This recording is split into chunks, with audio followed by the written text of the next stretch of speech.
Sunanda Das, Shantiranjan Kundu, Mona Lisa Banerjee, Meenakshi Ganguly, সুদর্শনা মুখার্জি, দিনেশলাল মুখার্জি, শ্রীমৎ সাহা।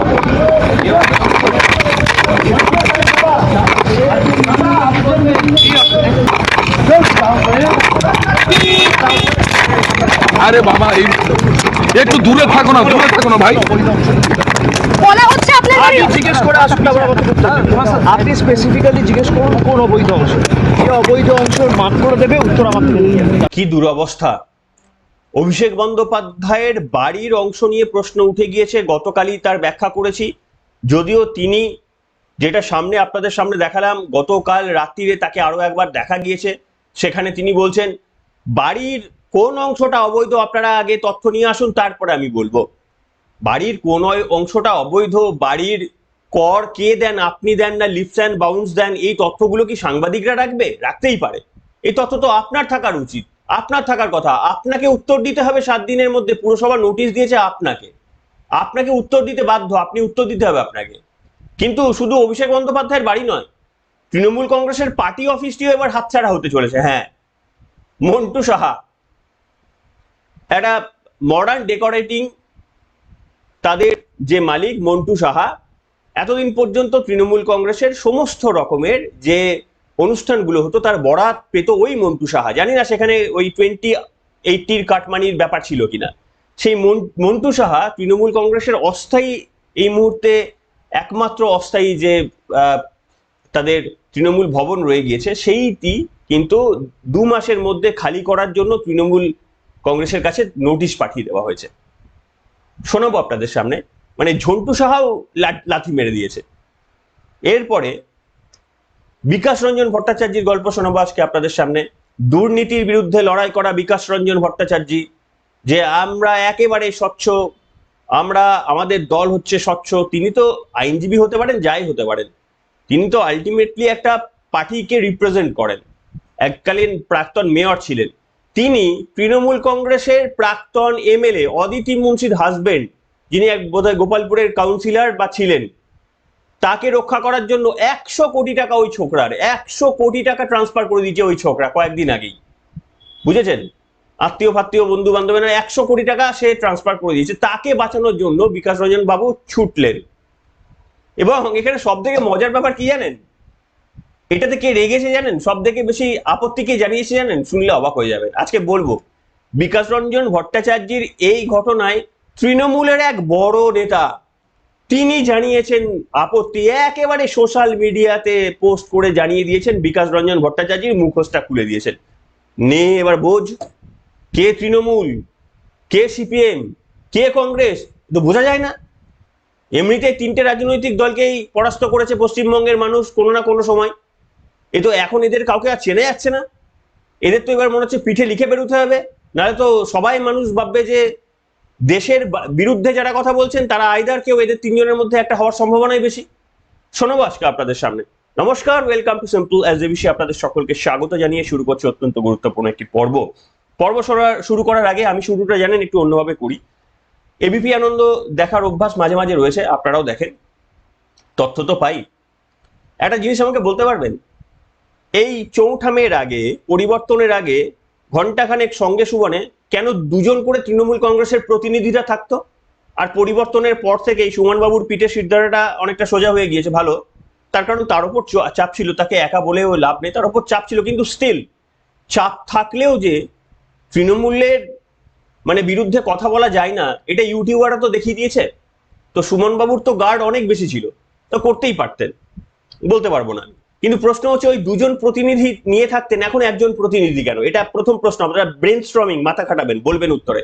দ্বিতীয় প্রশ্ন আপনাদের জন্য, যে ঘন্টাখানেক সঙ্গে সুমনের ফরম্যাট যদি কেউ দেখে থাকেন, দেখবেন যে ওই পোডিয়ামে গিয়ে 1জন করে তোলা হতো, যে বলুন যান আপনার সময় শুরু হচ্ছে এখন, 1 মিনিট 2 মিনিট টাইম দেওয়া হতো, তারপর সে ওখান থেকে বসে চলে আসতো। আবার 1জনকে তোলা হতো, সে চলে আসতো। কেন কেন এটা করা হতো? এখন তো আর হচ্ছে না, এখন সবাই সিটে বসে বলছে। আমার কাছে উত্তর আছে, আমি শুধু অপেক্ষা করছি আপনাদের উত্তরের জন্য। আমি জানি কেন এটা করা হয়েছে, এর মধ্যে একটা মজার কারণ রয়েছে, আপনারা উত্তর দেবেন আমাকে, ঠিক আছে? পরে না হয় অন্যদিন আমি বলে দেবো। যাই হোক, এইখানে দাঁড়িয়ে এবার যেটা আমি বলবো, আরো একটা বক্তব্য আমি শোনাবো। শুভেন্দু অধিকারী গতকাল কোথায় গেলেন? বোধহয় গত পরশু রাতেই দিল্লি চলে গিয়েছিলেন। অমিত শাহের সঙ্গে রাত্রির বেলায় 9:30 সময় 9টা 9:30 সময় 1 ঘন্টার মিটিং করেছেন।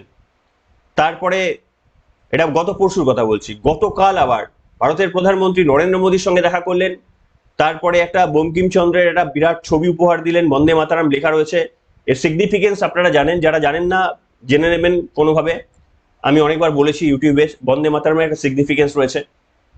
এরপরে শুভেন্দু অধিকারী আপ্রাণ চেষ্টা করছেন কিভাবে পশ্চিমবঙ্গের জন্য অর্থনৈতিক প্যাকেজটা আনা যায় নরেন্দ্র মোদীর কাছ থেকে, ডবল ইঞ্জিনের স্পিডটা যেন পশ্চিমবঙ্গে লাগানো যায়, সেই ইঞ্জিনটার জন্য ফুয়েল আনতে গিয়েছিলেন। এবং ডেফিনেটলি নরেন্দ্র মোদী পশ্চিমবঙ্গের অর্থনীতিকে এগিয়ে নিয়ে যাওয়ার জন্য ফুয়েল তো সাপ্লাই করবেনই করবেন। আমার এখানে প্রশ্ন হচ্ছে, শুভেন্দু অধিকারীর সদিচ্ছা নিয়ে আমার কোনো প্রশ্ন নেই। অসাধারণ এক মুখ্যমন্ত্রীকে পেয়েছে পশ্চিমবঙ্গের মানুষ। জানি না, দেখা যাক তিনি বিধানচন্দ্রের মানে কক্ষ হয়ে উঠতে পারেন কিনা, সেটা আমাদের এখন দেখার বিষয়। কিন্তু সেটা এখন টু আর্লি টু সে, এটা এত তাড়াতাড়ি বলা উচিত নয়, তাকে সময় দেওয়া উচিত। তিনি মাত্র 15 দিন 16 দিন তিনি হয়েছেন। আমার বক্তব্য হচ্ছে, বিজেপি ইজ ফাইন। বিজেপির আইডিওলজি দেশাত্মবোধকের আইডিওলজি, কোনো অসুবিধা নেই। বিজেপি নেতাই মনে সবাই কিন্তু সেরা, এইটাতে কিন্তু আমার আদর্শগতভাবে আমি এটাতে সহমত নই। আমি একটা ভিডিও দেখাই আপনাদের সামনে, একটা ছোট্ট ভিডিও দেখুন।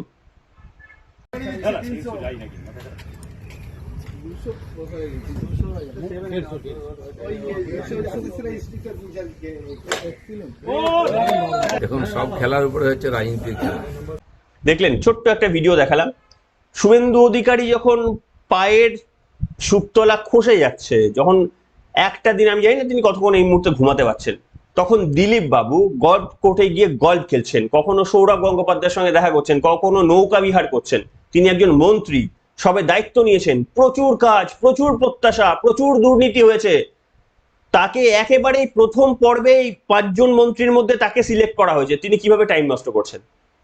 পশ্চিমবঙ্গের মানুষ বিজেপির কোনো নেতৃত্বকে গল্ফ খেলার জন্য কিন্তু, এই ছবি দেখার জন্য কিন্তু পশ্চিমবঙ্গের কোনো বিজেপি নেতাকে পশ্চিমবঙ্গের মানুষ সিলেক্ট করে পাঠাননি।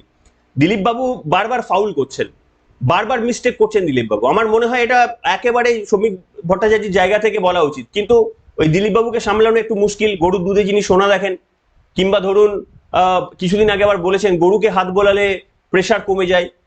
তো এই ধরনের মানে রাজনৈতিক নেতা মন্ত্রিত্বের জায়গা, এটা কিন্তু বিজেপির জন্য একটা বিপজ্জনক। আজকে যারা দিলীপ বাবুর প্রতিনিধিরা রয়েছেন একটু ক্ষুণ্ণ হতে পারেন আমার ওপর, কিন্তু আমি আপনাদের সামনে বলছি, দেখবেন এই দিলীপ বাবু বিজেপির গলার কাটা হবে, আবারও গলার কাটা হবে। দেখবেন এইরকম যদি করেন, তিনি আবারও গলার কাটা হবে। তিনি সৌরভ গঙ্গোপাধ্যায়ের সঙ্গে মিট করেছিলেন, হাসি মুখে তার কাছ থেকে উত্তরীয় পেয়েছেন। তো যাই হোক, সেগুলো সময় বলবে। এবার আমি আসি মূল কথাতে। মূল কথার যে বিষয় আজকে, সেটা হচ্ছে মমতা, অনেকগুলো বিষয় রয়েছে, তার মধ্যে প্রথম বিষয় হচ্ছে যে মমতা বন্দ্যোপাধ্যায় কালীঘাটের সমস্ত কালীঘাটের কাউন্সিলরদের তার বাড়িতে ডেকেছিলেন, এটা একটা বিষয়। দ্বিতীয় বিষয় হচ্ছে কলকাতা পুরসভায় সমস্ত মেয়রদের নিয়ে মালা রায়, ফিরহাদ হাকিমরা বৈঠক ডেকেছিলেন, কিন্তু সেখানে একটা বিরাট অংশের কাউন্সিলররাই অনুপস্থিত। তৃণমূল কংগ্রেসের এমএলএরা প্রথম দিন ওই হকার উচ্ছেদের প্রতিবাদে কর্মসূচি করলেন। 80 জনের মধ্যে মাত্র 31 জন উপস্থিত, পরে আরো 3 জন এসে 34 জন, অর্থাৎ অর্ধেকেরও বেশি বিধায়ক প্রথম কর্মসূচিতেই অনুপস্থিত। মমতা বন্দ্যোপাধ্যায় বলছেন যে ছেড়ে যাবেন না, আপনারা করুন, আপনাদের ওপর আইনি কোনো পদক্ষেপ নিলে দল পাশে থাকবে। আসলে আইনি পদক্ষেপের বিষয় নয়। যারা আছেন তাদের ম্যাক্সিমামের বিরুদ্ধে অভিযোগ যে তারা চুরি এবং দুর্নীতির সঙ্গে ডেফিনেটলি জড়িত, কারণ এটা চোখ বন্ধ করে বলা যায়। এবার কেউ কেউ এক্সেপশন রয়েছে, সেটা খুবই কম, এটা তারা নিজেদের ভয়ে থেকে ছাড়ছেন। আর দ্বিতীয়ত, কেউ হয়তো স্বচ্ছও রয়েছে, তাও তৃণমূল কংগ্রেসের সামনে এই মুহূর্তে নাম জড়ানোটা নিজের পরিবার বা কেউ পছন্দ করছেন না, বা তিনিও আর চাইছেন না। এই কারণে তৃণমূল কংগ্রেস আলটিমেটলি কেউ করতে চাইবেন না। একটা দিন পর একটা দিন আসবে, তৃণমূল কংগ্রেস বলে কোনো রাজনৈতিক দল পশ্চিমবঙ্গে ছিল, এই ব্যাপারটি একটা মিথ হয়ে যাবে। এটা হবে না, দেখবেন, আমার কথা মিলিয়ে নেবেন, তৃণমূল কংগ্রেস বলে হতে পারে না। কিন্তু এখানে আমাদের সব থেকে সমস্যার বিষয়, গণতন্ত্র বিরোধী ছাড়া চলে না। এই যে বিজেপি ডেফিনেটলি ভুল না ভুল কিছু না করবেই, তার কারণ বিজেপির আইডিওলজি ঠিক, বিজেপির যারা রয়ে গিয়েছেন সবাই যে ঠিক এমনটা আমরা বলতে পারি না। তো তারা ভুল করলে তার প্রতিবাদটা করবে কে? আমরা ইউটিউবাররা? তাহলে তো আমাদের বিরোধিতার আসনে বসতে হয়। কিন্তু প্রশ্ন হচ্ছে যারা বিরোধিতার আসনে বসার যাদের কথা ছিল, সেই সিপিএম আজকে কি করেছে জানেন? একটা মজার কথা, অদিতি মুন্সির স্বামী দেবরাজ, জানেন শুভেন্দু অধিকারীর কথা অনুযায়ী কয়েকশো কোটি টাকার মালিক। তিনি প্রচারে বিভিন্ন সময় তার সম্পর্কে বলেছেন ওই ছোকরা, ওইটুকু বয়স, কয়েকশো কোটি টাকার মালিক। বিভিন্ন এখনো আর্কাইভে খুঁজলে পাওয়া যাবে শুভেন্দু অধিকারীর এই বক্তব্য। সেই দেবরাজ অদিতি মুন্সি জানেন হরে কৃষ্ণ মানে সংকীর্তন করেন, এবং ওই সংকীর্তনের মধ্যে পিছনে যে কাজটা করেন সেটা অত্যন্ত দুর্ভাগ্যজনক। এবং সত্যি এই ধরনের মানে পাপী হিন্দু সম্প্রদায়ের, মানে আমি জানি না যারা এই কাজ করেন তাদেরকে কি ভাষায় আপনারা আখ্যায়িত করবেন। একদিকে হরিবোল হরিবোল হরি সংকীর্তন করছে, আর একদিকে লোকের মানুষের পকেটের টাকা কাটছে। এইরকম দুর্নীতিবাজ মানে পশ্চিমবঙ্গে। কিন্তু প্রশ্ন হচ্ছে অন্য জায়গায়। প্রশ্নটা হচ্ছে কিছুদিন আগে নাকি এই দেবরাজ, যিনি প্রাক্তন বিধায়ক রাজারহাট গোপালপুরে, তিনি শ্রমিক ভট্টাচার্যকে হারিয়েছিলেন আগের বছর। সেই অদিতি মুন্সির হাজবেন্ড দেবরাজ, তিনি কাউন্সিলরও ছিলেন, এখন রয়েছেন কি আমি জানি না। তিনি কয়েকদিন আগে নাকি ওই নির্বাচনী বিধিতে অদিতি মুন্সির তো আপনার সবকিছু কি সম্পত্তির খতিয়ান দিতে হবে, তার আগে নাকি 100 কোটি টাকা বন্ধু বান্ধব আত্মীয় স্বজনদের নামে দিয়ে দিয়েছিলেন, মানে পরে আবার নেবেন আর কি। তো সেটা নিয়ে এমনিতে একটা মামলা করেছিলেন ওখানে যিনি দাঁড়িয়েছিলেন তরুণজ্যোতি তেওয়ারি। আমি যদি কোনোদিন কালকে ফোন করেছিলাম, আমি পাইনি, আবারও অন্য আগে একদিন কথা হয়েছিল, আবারও তাকে আমি যোগাযোগ করার চেষ্টা করব। তরুণজ্যোতি তেওয়ারি তিনি একটা এফআইআর করেছিলেন যে অদিতি মুন্সি সঠিকভাবে তার সম্পত্তির হিসাব খতিয়ান দেননি বলে একটা মামলা আগেই করেছিলেন। সেখানে অদিতি মুন্সির হয়ে এবং তার হাজবেন্ডের হয়ে ডিফেন্ড কে করছে জানেন? কোনো তৃণমূল কংগ্রেসের আইনজীবী কিন্তু তাদের বাঁচাতে যায়নি, মানে যায়নি বা তারাও হয়তো তাদের কাছে অ্যাপ্রোচ করেনি। তারা সেফ মনে করেছে বিকাশ রঞ্জন ভট্টাচার্যের কাছে। বিকাশ রঞ্জন ভট্টাচার্যকে আমরা দেখেছি যে ছাত্রদের বিভিন্ন রকমের দুর্নীতি থেকে শুরু করে রাজ্যের বিভিন্ন দুর্নীতিতে কাঁধে কাঁধ লাগিয়ে লড়াই করতে। আবার এই বিকাশ রঞ্জন ভট্টাচার্যকেই আমরা এসআইআর এর বিরুদ্ধে, এসআইআরটাকে যেন আটকানো যায় তার জন্য মমতা বন্দ্যোপাধ্যায়ের আইনজীবীদের পাশাপাশি কল্যাণ বন্দ্যোপাধ্যায়ের পাশে দাঁড়িয়ে সুপ্রিম কোর্টেও সওয়াল করতে দেখেছি। দুজন আলাদা পয়েন্ট অফ ভিউ থেকে, আলাদা পক্ষ থেকে গিয়েছেন, কিন্তু তাদের এজেন্ডাটা এক ছিল। সেই বিকাশ রঞ্জন ভট্টাচার্য সিপিএম এর এই মুহূর্তে নাকি সব থেকে পপুলার মুখ, যিনি রাস্তার মধ্যে দাঁড়িয়ে গরুর মাংস খেতে খুব স্বাচ্ছন্দ্য বোধ করেন, এবং কিছুদিন আগেও এই গরুর মানে কেন কুরবানি দেওয়া হবে না তা নিয়ে তিনি আইনি লড়াইও করেছেন।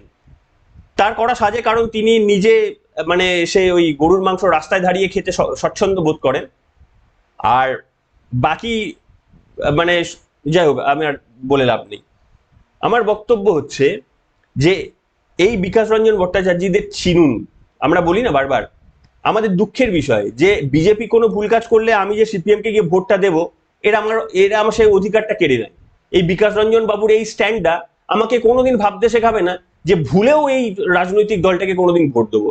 দেবরাজ যে সব থেকে বড় চুরি এবং দুর্নীতির অভিযোগ রয়েছে যার বিরুদ্ধে, 19শে মে পর্যন্ত তার বিরুদ্ধে হাইকোর্টে স্বস্তি নিয়ে চলে আসলেন বিকাশ রঞ্জন বাবু। কেন তার উচিত ছিল না উল্টো প্রশ্ন করার? না ভাই, তোমার 100 কোটি টাকার হিসাব দাও, 100 কোটি টাকার হিসাব দাও। তুমি কোথা থেকে, তুমি কি চাকরি করো, তোমার কি ব্যবসা রয়েছে, তুমি 100 কোটি টাকার হিসাব দাও। বিকাশ রঞ্জন বাবু বলছে ট্রান্সফার করা, সম্পত্তি ট্রান্সফার করা তো বেআইনি নয়, ট্রান্সফার তিনি করতেই পারেন, ইনকাম ট্যাক্স ডিপার্টমেন্ট দেখবে যে সে তার ইনকামটা ঠিক ছিল কিনা, নিশ্চিতভাবে। তো আমি বলছি ইনকাম ট্যাক্স তো দেখবে, কিন্তু আপনি তো সবাইটা ওই পক্ষেও করতে পারেন যে ইনকাম ট্যাক্স দেখুক যে এই দেবরাজ এত কম বয়সে 100 কোটি টাকা কিভাবে করেছে সম্ভব। বিকাশ রঞ্জন ভট্টাচার্য একদম স্বনামধন্য একজন আইনজীবী। আমি জানি না তার সম্পত্তির পরিমাণ কত, তিনি যখন লড়েছিলেন তার হিসাবটা দেখলে পাবো, কিন্তু আমি শিওর 100 কোটি টাকা অন্তত তার ঘোষিত সম্পত্তির তালিকায় ছিল না। কিন্তু তার হাঁটুর বয়সী একটা ছেলে কোন বিজনেস করে 100 কোটি টাকা কামালো, তাকে ডিফেন্ড করার জন্য বিকাশ রঞ্জন বাবু চলে যাচ্ছেন। কিন্তু কেন তাকে প্রশ্ন তো করতে পারতেন, উল্টো দিকের আইনজীবী হিসেবে দাঁড়াতে পারতেন তো, যে না তোমাকে হিসাব দিতে হবে সাধারণ মানুষের কাছে। কারণ সিপিএম হচ্ছে সেই মানুষ, কিছুদিন আগে খুব ফলাও করে দেখলাম যে সিপিএম বলছে যে দেখুন বিমান বন্দ্যোপাধ্যায়ের হাতে একটা কোটো, একটা মানুষ কি একটা 10 টাকা না 20 টাকা দিতে গেল, বিমানবাবু বলছেন যে, শ্রদ্ধেয় বিমানবাবু বলছেন যে না না আমার কাছে ওই ইয়েটা নেই, স্লিপটা নেই যে তোমাকে রসিদ দেবো, সেই জন্য আমি আর নিলাম না টাকাটা। একেবারে ফলাও করে সিপিএম রাস্তায় নেমে পড়লো, সোশ্যাল মিডিয়ায় ঝড় তুলে দিল। 10 টাকার জন্য ওই ক্যাশ মেমো দিতে পারেনি আর কি, তার জন্য নিয়ে নেয়নি টাকা। অথচ একটা 100 কোটি টাকার দুর্নীতি বাঁচানোর জন্য সওয়াল করতে চলে গেলেন। তার নিজের কি বলবো, তার নিজের মানে প্রফেশনের দিক থেকে তিনি যেতে পারেন, সেটা একটা অন্য বিষয়। কিন্তু প্রশ্ন হচ্ছে, উকিল তো দু রকমের কাজ করতে পারে। একটা হচ্ছে অন্যায়ের পক্ষে যারা নিচ্ছেন তাদের, মানে আমি দেখতে পাচ্ছি যে যে উত্তর দিতে পারছে না আমাকে 100 কোটি টাকার সম্পত্তির হিসাব আমার কাছেই, বিকাশ রঞ্জন বাবুর কাছে কি প্রাইভেটলি উনি দিয়েছেন? বিকাশ রঞ্জন বাবুর কাছে কি প্রাইভেটলি উনি দিতে পেরেছেন যে Bikash Ranjan babu happy with the information that Debraj has provided to him? হয়েছে কি? যদি হয়ে থাকে তাহলে ঠিক আছে, মামলা করেছেন। কিন্তু দেখুন, 100 কোটি টাকার একজন মানুষ কোনো বিজনেস ছাড়া এমনি এমনি, আপনারা প্রত্যেকে চাকরি করেন, প্রত্যেকে কেউ না কেউ কিছু না কিছু ভাবে উপার্জন করেন। 1 কোটি টাকা উপার্জন করতে সারা জীবন চলে যায় সাধারণ মানুষের, সেখানে 100 কোটি টাকা একটা মানে প্রতিষ্ঠিত ব্যবসায়ী না হয়েও কিভাবে ইনকাম করা সম্ভব? সব থেকে এখানে ইন্টারেস্টিং এবার যে টার্নটা আসছে সেইটা এবার আপনাদের সামনে বলি। কল্যাণ বন্দ্যোপাধ্যায়, যে কল্যাণ বন্দ্যোপাধ্যায় বিভিন্ন রকমের তৃণমূল কংগ্রেসের সমর্থনে পশ্চিমবঙ্গের অগ্রগতিকে আটকে দেওয়ার নজির সৃষ্টি করেছিলেন তার মুখের ভাষা দিয়ে, সেই কল্যাণ বন্দ্যোপাধ্যায় বহুরূপী মানুষ, তিনি আবার কেন বিকাশ রঞ্জন ভট্টাচার্য দেবরাজের মতো তার নিজের দলের একজন এমএলএ, তার হাজবেন্ডকে কেন বিকাশ রঞ্জন ভট্টাচার্য ওর হয়ে লড়াই করেছেন হাইকোর্টে, তার নিয়ে প্রশ্ন তুলছেন কল্যাণ বন্দ্যোপাধ্যায় এত বড় চিঠি লিখেছেন। চিঠি মানে ওই সাধারণ মানুষের উদ্দেশ্যে।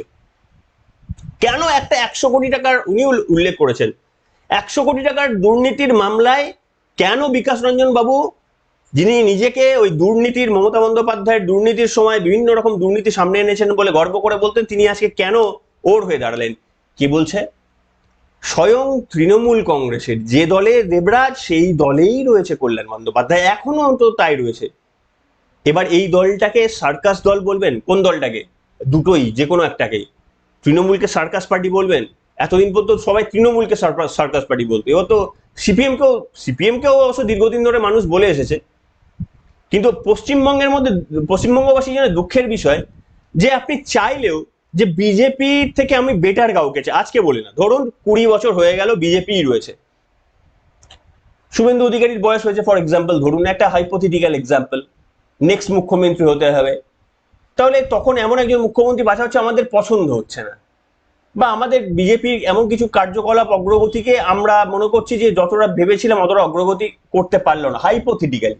তো আমরা ভাবছি যে আরো একটু বিজেপি ঠিক আছে, আর একটু বেটার যদি কোনো রাজনৈতিক দল, আপনার আমার কাছে হাতে পেন্সিল, কিচ্ছু নেই, আপনি চাইলেও কাউকে ভোট দিতে পারবেন না, এবং ভোট দেওয়া উচিত নয়। যারা এই সমস্ত মানুষ, যারা হিন্দু ভগবান বলে মানা গরুর মাংস রাস্তার মধ্যে দাঁড়িয়ে ভক্ষণ করে হিন্দুদের কটাক্ষ করতে পারে, যারা সেই নিয়ে মামলা করতে পারে কলকাতা হাইকোর্টে, যারা দুর্নীতি আটকাতেও মামলা করে আর দুর্নীতির সপক্ষেও যারা মামলা করতে পারে, তাদেরকে সমর্থন করার কোনো প্রশ্নই ওঠে না, এবং ইতিহাস এগুলো ভুলবে না। বিকাশ রঞ্জন বাবু সময়ের সাপেক্ষে তার রাজনৈতিক কেরিয়ার একদিন অতীত হবে, সময়ের সাপেক্ষে সববারই হবে, কিন্তু সেদিনও আমরা আমাদের উত্তরসূরিরা সবাই এই প্রশ্নগুলো তুলবো, আপনাদের মনে করিয়ে দেবো সময় টু সময়। তার কারণ আমরা আপনাদের আয়নার মতো কাজ করি, আপনাদের সামনে শুধু তথ্যগুলো তুলে ধরি, আর তুলে ধরি বলে শুধু বিকাশ রঞ্জন ভট্টাচার্য নয়, দিলীপ ঘোষকেও সমানভাবে দাঁড় করালাম কাঠগড়ায় আপনাদের সামনে আজকে। তার কারণ আমাদের কোনো পাওয়ার নেই, কোনো রাজনৈতিক দলের কাছ থেকে কিছু চাল কলা মূল্য পাওয়ার নেই, আর সেই প্রত্যাশা আমরা করি না। তার কারণ নিজের শিক্ষাগত যোগ্যতাতে প্রতিষ্ঠিত এবং অত্যন্ত সুপ্রতিষ্ঠিত, সে কারণে কোনো মানে এসবের প্রয়োজন হয় না আমাদের। তাই আপনাদের সমাজের দর্পণের মতো কাজ করা শুধু একটু ছোট্ট ভূমিকার প্রচেষ্টা আমরা করি, সেই যেখানে দিলীপ বাবুকে যদি কোনো অন্যায় কাজ করেন, আজকে মন্ত্রিসভার সকলে একটা ওয়ার্কিং ডে, আজকে একটা ওয়ার্কিং ডে, সেই মানে আজকে ইন দ্য সেন্স আমি কালকের ভিডিও, কালকে একটা ওয়ার্কিং ডে ছিল, ফ্রাইডে ওয়ার্কিং ডেতে দিলীপ বাবু আমি দেখছি যে তিনি হাফ প্যান্ট পরে তিনি খেলছেন, গলফ খেলছেন। কেন একটা ওয়ার্কিং ডেতে একজন মিনিস্টার গলফ খেলবেন? কেন গলফ খেলবেন? তাকে এই জন্য কি বিধানসভায় মন্ত্রী করে পাঠানো হয়েছে? বিজেপি নোট রাখুন, এগুলো এদের বিরুদ্ধে প্রত্যেকদিন আওয়াজ তুলবো। সে আপনাদেরও আমাদের প্রিয় দর্শক বন্ধুদের আপত্তি হলেও আমরা প্রশ্ন তুলবো, বিকাশ রঞ্জন ভট্টাচার্যের বিরুদ্ধে প্রশ্ন তুলবো। আমাদের ন্যায় দণ্ডটা এরকম, ন্যায় দণ্ডর এই দিক থেকে ওদিকে যে সরে যাবে তাকেই আমরা মনে করি যে এরা আমাদের সমাজের অবাঞ্ছিত এবং এদের নিয়ে প্রশ্ন তোলাটাই আমাদের কর্তব্য। কিন্তু একা করতে পারবো না কাজটা, করতে আপনাদের সমর্থন লাগবে। তাই যারা নতুন দেখছেন তারা অবশ্যই চ্যানেলটিকে সাবস্ক্রাইব করে আমাদেরকে এই বলার সুযোগটা করে দেবেন। আর যারা অলরেডি সাবস্ক্রাইব করে রয়েছেন তারা একটু চ্যানেল এটুকু শেয়ার করে আমাদেরকে একটু মানে এগিয়ে যাওয়ার পথ দেখাবেন। সবাই ভালো থাকবেন, এখনকার মতো এখানেই।